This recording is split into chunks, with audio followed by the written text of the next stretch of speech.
یا اللہ بالقطع د دې ځای نه دا غزه پوری صفحه آخره کې وقیل علم لذاته المخصوصه. غرض د علامه بیضاوی رحمه الله بیان د دوو خبرو دی. اول دا دی چې د لفظ الله اصل څه دی، دا به والله اصله الهن ذکر شي و اشتقاقه من الها الهتن. دویم بحث لفظ الله مشتق دی او کنه دی، که مشتق نو مشتق منه څوک دی. دې کې به د علامه بیضاوی و اقوال ذکر کی او د مشتق او د مشتق منه په منځ کې به مناسبت ذکر کی. دا به ذکر شي و اشتقاقه من الها نواخل تر وقیل علم لذاته المخصوصه پوری.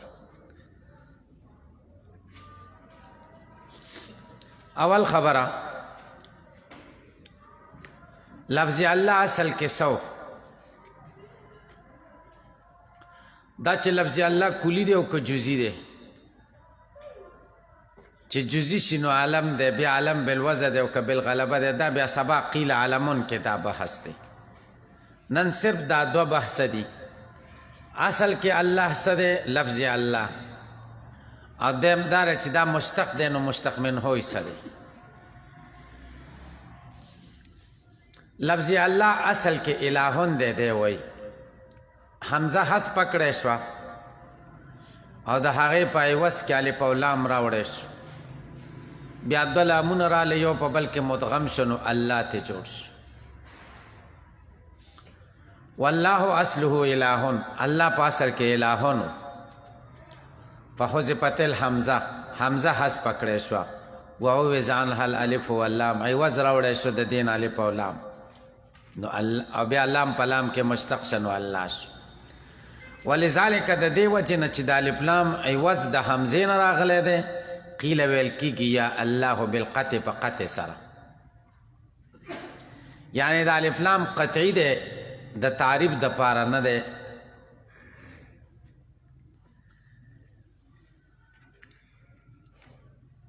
الا انه مختص بالمعبود بالحق. دا دفع دی او اعتراض ده. خلاصه د اعتراض داره چې الله په اصل کې الهونو نو بیا خو په کار ده چې د الهون اطلاق هم په الله کېږي لکه څنګه چې د الله اطلاق ده. د اله اطلاق کېږي خو کثیر او شایع نه دی، شایع د لفظ الله اطلاق ده. د جواب کوي فرق پکې دا دی چې دا الله مختص د معبود بالحق پورې دی او اله عام دی، مطلق معبود ته وایي. نو ځکه د الله اطلاق په الله باندې داسې شایع دی چې د اله هغه شان نه دی. الا خو مگر دومره خبره ده انه دا لفظ الله مختص دی بالمعبود بالحق، د هغه ذات پورې چې هغه معبودي په حقه. والاله فی الاصل یقع علی کل معبود، او الہ واقع کیږي په اصل کې په هر معبود باندې. خو ثم غلبه علی المعبود بالحق، بیا غالب شو دا استعمال په معبود بالحق. په معبود بالحق کې چې الہ استعمالیږي دا په اعتبار د غلبې سره، ورنه په غیر معبود بالحق کې هم استعمالیږي او لفظ الله په معبود بغیر الحق کې بالکل نه استعمالی. فرق باندې پوه شئ.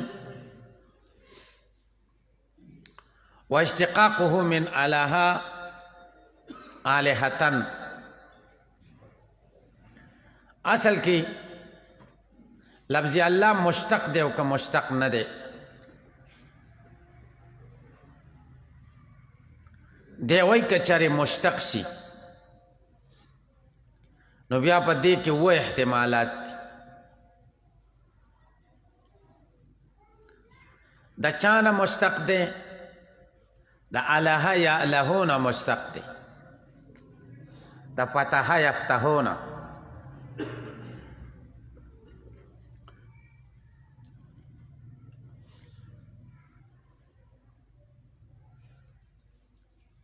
الہتنم ویل کیږي لکه عبادت عبادتن، الوهتنم ویل کیږي لکه نبوتن، الوهیتنم ویل کیږي لکه عبودیتن. نو الہنه چې شي د الہ څه معنا ده؟ بمعنی عباده. نو بیا به الہ فعال شي په معنا د مفعول باندې،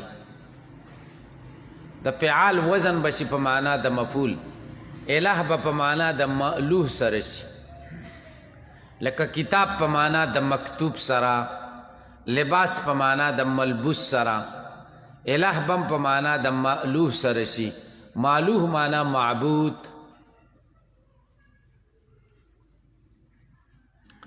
ومنه دمدقنا تألہ هم جوړ دی او استعلہ هم. تألہ معنا تعبدا، استعلہ معنا استعبدا.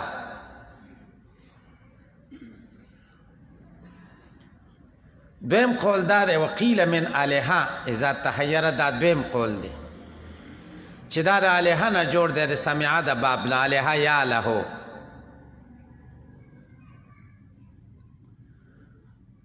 الہا کله ویل کېږي اذا تحیر، چې کله سړی حیران شي. خلک وایي الہا فلانون، پلان کې حیران شو. نو بیا الله ته الہ ولی وایي؟ لأن العقول تتحیر فی معرفته، ځکه عقلونه د خلکو حیران دي د ده په پیژنګلو کې، د ده په معرفت کې. دا دوه. دریم قول او من الہت الی فلانن، دا الہ یا لهونه دی، سمعنا. خو د دې قول د عربو نه راخیستل شوی چې الہت الی فلانن، زه آرام شوم د پلانکي سره. الہت الی فلانن معنا سکنت الی، ما ته آرام حاصل شو د پلانکي سره. نو الله ته بیا الہ ولی وی؟ لأن القلوب تطمئن بذکره، ځکه زړونه مطمئن کیږي د ده په ذکر، او ارواح روحونه آرامیږي د ده د معرفت په وخت کې. دا درې قوله شو. څلورم قول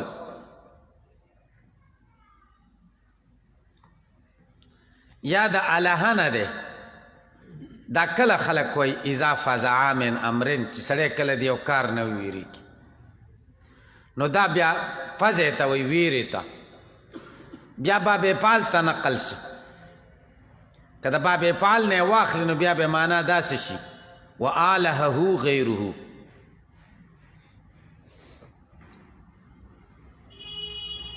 تاسو ویلی دي چې کله مجرد باب فعل ته نقل شي، اکثره داسې په باب فعل کې حمزه د سلب ماخذ د پاره، لکه اکاد اخفیها، قریبه ده چې دا قیامت به زه ښکاره کړم. اخفا ده که نه، حمزه پکې د سلب ماخذ د پاره ده، قریبه ده چې دا قیامت زه ښکاره کړم. نو دلته چې الہ شو، د الہ نه الہ شو، الہه غیره معنا به داسې شي اجاره، بل ته پناه ورکړه، د بل نه ویره لرې کړه. نو الہ په معنا د فزع سره ویرې ته وایي، او الہ چې شي نو بیا په معنا داسې شي چې ویره ته لرې کړه. ایذ العائز، هغه څوک چې خدای ته پناه وروړي، یفزع الیه، ویره وروړي هغه ته، فریاد وروړي هغه ته، وهو یجیره، او الله تعالی دته پناه ورکوي. قرآن کې الله وی وهو یجیرو ولا یجار علی، خدای خلکو له پناه ورکوي، په خدای څوک پناه چاته نشي ورکولی، چې خدای نه څوک وتښتي او بل څوک پناه ورکړي، داسې نشي کېدی. وهو یجار علی دا معنا ده، ولا یجار علی.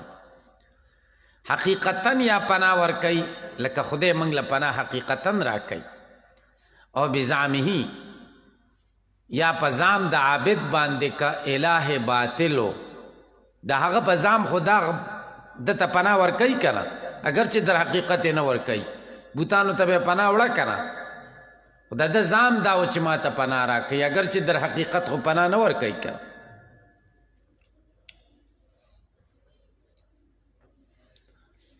پنځم قول یا دا ماخوذ دی د الہ الفصیلو نه. دا فصیل د اوښ بچي ته وایي، جونګی. اذا اولع بامه، چې کله شدت اشتیاق پیدا شي د مور سره، نو الہ به په معنا د اشتیاق سره شي.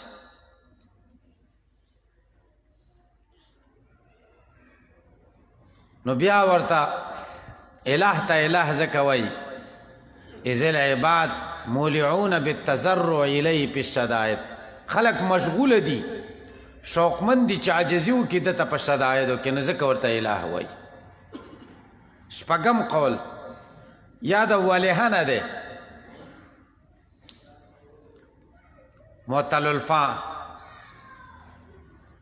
والهه دا کله وایي، دا بیا سمع شو. والهه یا له اذا تحیر، والهه خلق کله وایي اذا تحیر، چې کله سړی حیران شي. وتخبط عقله، عقل کار پرېږدي. سړی ډېر حیران شي، عقل کار پرېږدي، نو خلق کوي والهه. نو الہ وکان اصله ویلاه، الہ په اصل کې ویلاه ہو. فقلبت الواو حمزتن، واو په حمزه بدل کړی شو. ولی لاستثقال الکسرة علیها، ځکه کسره په دې واو باندې ثقیله وه. استثقال الضمة په شان د دروندوالي د ضمې فی وجوه، په وجوه کې. پوه شوې؟ وجوه په دې واو باندې ضمه درنده وه، ثقیله وه، نو دا واو په حمزه بدل شو، وجوه ته جوړ شو. فقیله وویل شو نو الہ، لکه اعاه اصل کې وعاء کنه، واو په حمزه بدل شو. یا اشاح په اصل کې وشاح کنه، واو په حمزه بدل شو. الہ هم اصل کې ویلاه. ويرده کې علامه بیضاوی په دې رد کوي چې دا توجیه، دا قول صحیح نه دی. ولی چې د والهه نه دی او ویلاه،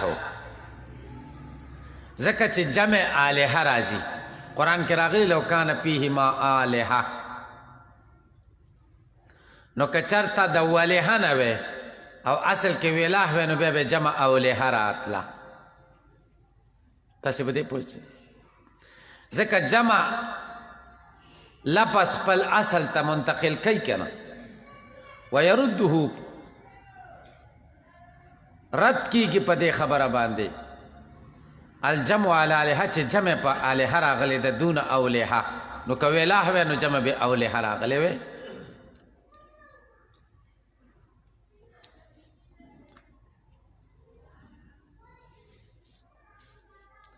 دا سو قولونه شو شپږ. وم وقیل چا ویلی دي اصله لاها،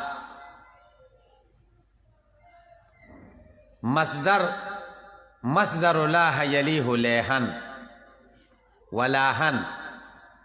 الہ پاسل کې لاهو، لاه تباب ضربه مصدرو، لاها یلیه لیهن لاهن. پہ پوچھئی لاها پلان کې پټ شو، پټ شوی دی. لاها کله ویل کېږي اذا احتجبا ورتپا، چې پټ شي، ورتپا او اوچت شي. نو الله تعالی ته بیا الہ ولې وایي؟ لأنه تعالی محجوب عن ادراک الابصار، ځکه الله پټ دی د سترګو د ادراک نه. لا تدركه الابصار وهو يدرك الابصار وهو اللطيف الخبير. د خلکو د سترګو د ادراک نه پټ دی، نو ځکه ورته الہ وایي. ومرتفع على كل شيء، اوچت دی په هر شي باندې. وعما لا يليق به، او دا هغه څه نه اوچت دی چې د شان سره مناسب نه دي. ويشهد له قول الشاعر، او گواه دی دې ته قول د شاعرم اعشا لاهه استعمال کړی دی. کحلپۃ من ابی رباح یسمعها لاهه الکبار. لکه یو قسم یو ځل قسم د ابو رباح نه اوري دې لره معبود د لوی لوی معبود یې اوري. ګور الله استعمال کا کنه.